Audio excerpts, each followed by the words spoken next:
Kidami Srikanth provided a brave fight on Wednesday against world No. 3 Lindan, but he came off second best after showing nerves in the first game and impatience in the late stages of the final game.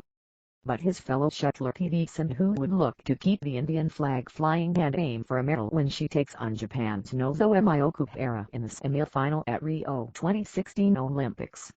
Sindhu enjoys a poor head-to-head against the world No. 6 but would come into the match full of confidence, having beaten better-ranked players in the past 2 rounds, especially Huang Yihan of China in the previous match. Catch all the live scores and updates here. Live badminton score, 1927 hours ist. Some good wishes from Gautam Gamar to she isn't just carrying the hopes of the nation but she has a billion prayers supporting her. Best of luck at tvsindhu1pic.twitter.com web link. Gautam Gamar at Gautam Gamar August 18, 2016 1926 hours ist. PV Sindhu's father. Entire India is watching, it's very tense. I thank everyone for their wishes. 1909 hours ist. Sindhu has the wishes of the entire nation with her. All the very best at PV Sindhu 1. Cheering and praying for you. Rio 2016 Badminton Rio 2016 Billion Curve Kilo India Jeddah India. Mary come at Mangtek August 18, 2016 1848 hours ist.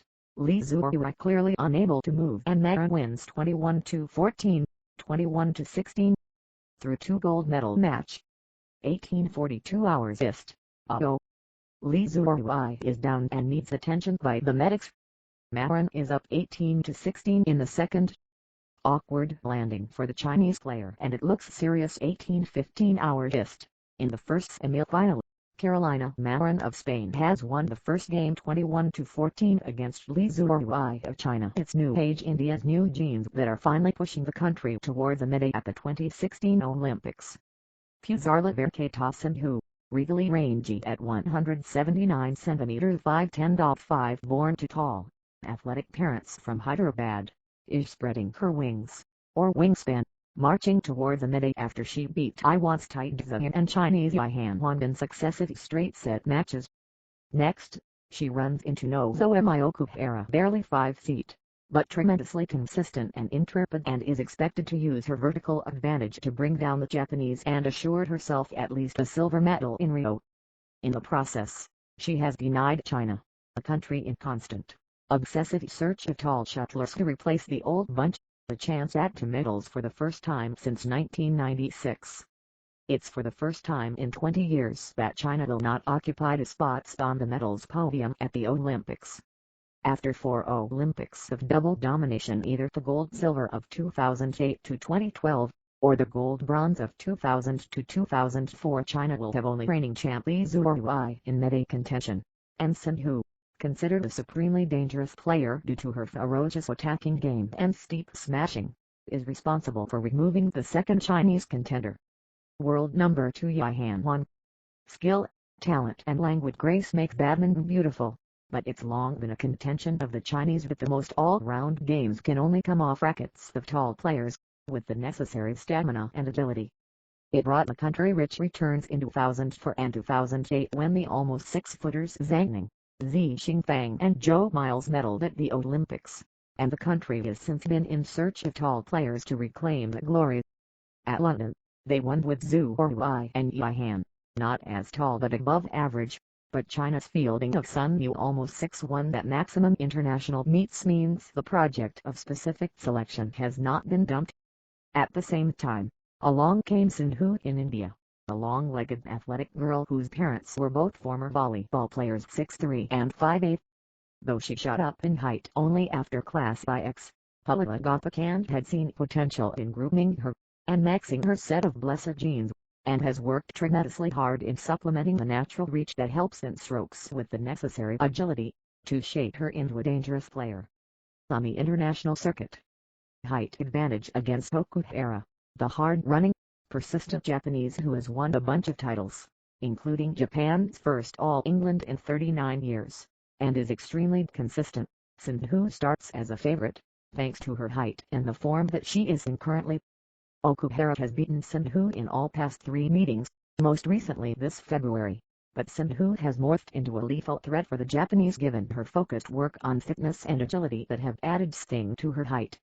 The Chinese had sound reasons to go looking for tall girls to shape them into badminton players.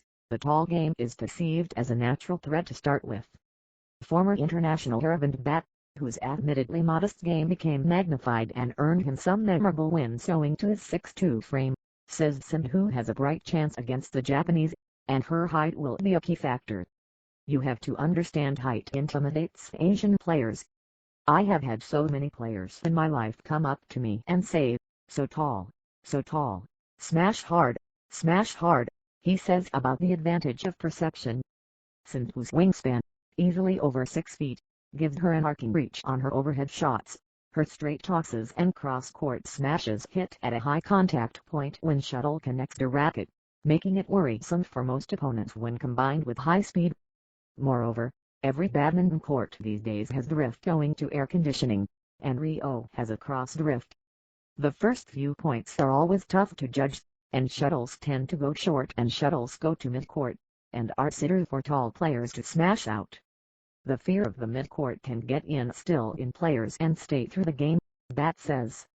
Against Yihan Huang, the tall Chinese, a fair amount of Sindhu's agility, like digging out reflex shots, got negated because the shuttle was also coming back from a steep angle. But the 21-year-old Indian will fancy her chances against Okuhara. The Japanese, who reached a career high of number 3, has a high backhand drive shot which she plays with her elbow facing down to the back end of the court, and is a master of changing pace and the bird's trajectory.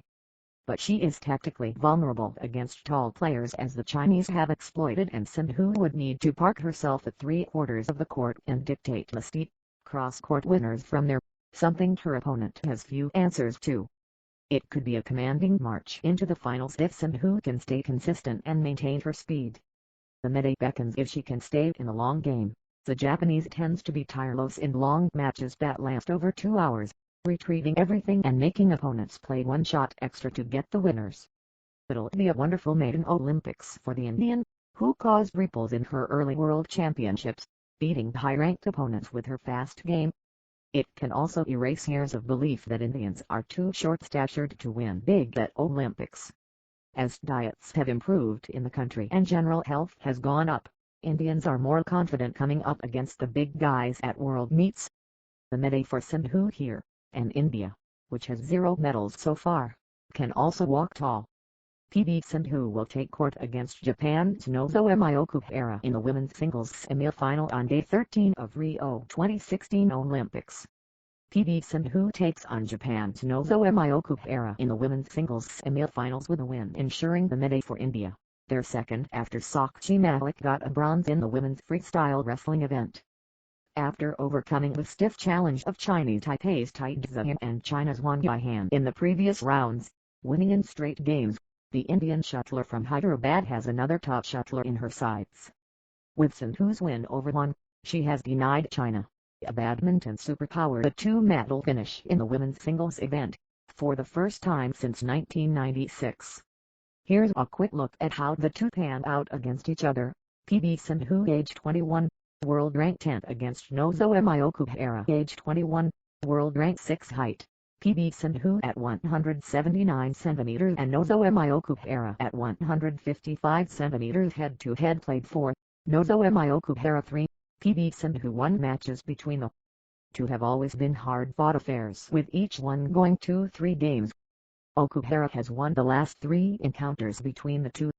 Sindhu's only win came as a junior in the 2012 Asian Championships. Nozomi Okuhara's playing style. Nozomi Okuhara has the typically Japanese high-intensity retrieving game.